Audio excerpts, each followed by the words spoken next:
Mnandi, mambo vipi?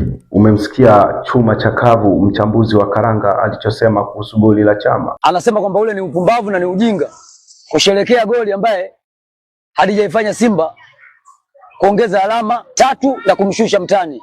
Umeona bwana? Maana tungepata ushindi tungetamba, lakini hatukushinda. Tunanadiji kitu ambaye hata goli hatukupata ushindi. Tuwaulize tu pale kwenye bwawa walipoenda kutengeneza clip ya video ya Alan Okello, wanasema amempiga chenga Rushain, beki wa Simba, na wameuza shilingi 5,000. Je, ile chenga ya Okello wanaoisema wao ilizaa nini? Ilizaa tabao? Maana wao wanazungumzia bao ambaye tayari sisi tumepata. Sawa? Lakini ile wanasema wao chenga ambaye haikuwa chenga, yeye alikuwa anakimbia riadha. Mtu yuko nyuma anamfukuza kaanguka, anasema chenga. Ye ilizaa nini? Mbona sikusikia akizungumza kwa mabaya? Kwa hiyo aache kukosea mpira. Hata hao wanamfuatilia wanampongeza nao watamuona mjinga. Hao wanamfuatilia na kumpongeza, kumuona kwamba yuko sawa na wao, watamuona mjinga kwenye tukio hili. Kikweli alichokiongea sijakielewa. Unajua siku zote ukiwa unaongea uongo sana, mwisho wa siku utakuwa unaharibu zaidi. Ndio hicho kinachoendelea. Hivi ni kina nani hasa wanaolinadi goli la Chama? Wanaolinadi goli la Chama sio Simba. Kama sio Simba ni akina nani wengine? Goli la Chama waambia CNN wanaolinadi huko. Eti tunanadi sisi. Mtandao wa kidunia ndio unanadi goli la Chama, sio sisi. Sasa yeye apingane na mtandao wa kidunia. Wewe unapangana na mtandao wako uliokuwa hapo Kinguluwila hapo. Yaani mtandao wako kwa Kinguluwila unataka kupingana na mtandao wa kidunia?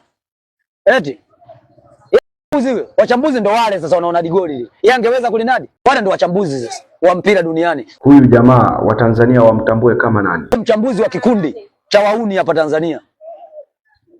Wao usitake kufananisha na wachambuzi wa mpira duniani. Kaa pembeni kabisa kwenye hili. Endelea kununua goli huko. Kununua kukimbiza riadha 5,000. Kama hujanunua na wewe toa 5,000 ununue. Video ya Okello. Si mnawapumbaza watu, mnaona hawana upeo uelewa. Eti wanunue 5,000, mtu anakimbiza anunue 5,000. Kamkimbiza nani bwana? Kampiga chenga nani bwana? Mtu yuko nyuma kateleza kaanguka katika mpiga chenga. Kumbe wana hamu wa kufanya matukio makubwa kwa beki wetu. Yule ndo beki bora wa msimu. Beki bora wa msimu 26-25. Tuzo yake apewe mapema. Ligi bado Mnandi. Maana kusema hiki umafia kama msimu huu uloisha, mpaka sasa tuzo hazijatoka na msimu unaelekea kuisha. Jan Chazi huwa kashaondoka, tuzo yake hajapewa. Umeelewa? Spider Kamara mpaka sasa hivi tuzo yake hajapewa. Sasa hivi maana yake nini? Lakini msimu uliopita yote minne nyuma mwiko tuzo zao wamepata. Lakini baada kuonekana msimu huu hawana tuzo hata moja, tuzo hazijatoka. Unakizungumziaje kiwango cha Chama tangu arudi Simba dirisha dogo? Na huyo ndo Clatous Chota Chama. Mwamba wa Lusaka amerudi tena. Sasa hivi amekuwa mwamba wa dunia. Mwamba wa dunia. Chama wewe. Mwamba wa Lusaka tunalifuta rasmi. Sasa hivi anaitwa mwamba wa dunia. Kipanya 33. Umepigaje hapo? Kipanya.